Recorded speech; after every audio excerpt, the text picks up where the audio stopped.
Hi, I'm Connor Ford with the Morrisville Minute.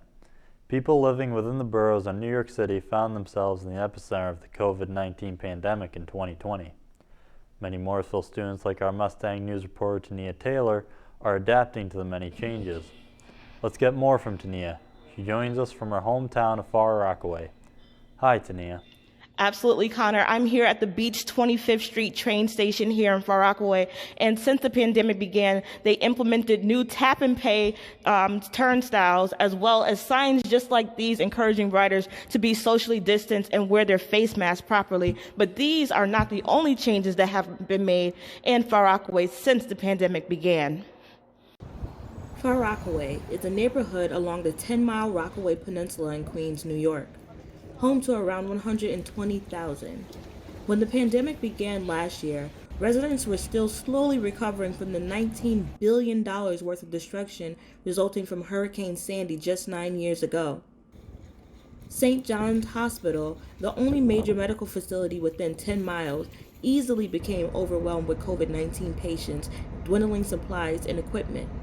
Today, there are over 5 walk-in testing centers in the neighborhood that are available for residents. Here at the Beach Channel Educational Campus, over 100 people are lined up to receive their COVID-19 vaccinations. Businesses that managed to survive the lockdown restrictions are trying their best to deal with new state regulations. In summer, we had the outdoor dining. There was no indoor dining at all. I think we were the only restaurant in Far Rockaway that actually pulled it off. And it was a good experience because we saw how people reacted to it and people liked it. Well, I really hope the vaccine works, because once the vaccines work, I think they're gonna cut off on the restrictions a lot. Because as far as keep closing down businesses, it's just gonna hurt small businesses in the long run. The pandemic lockdown caused the construction of 8 new buildings in Far Rockaway to be behind schedule. This has caused parking issues for would-be customers of local businesses.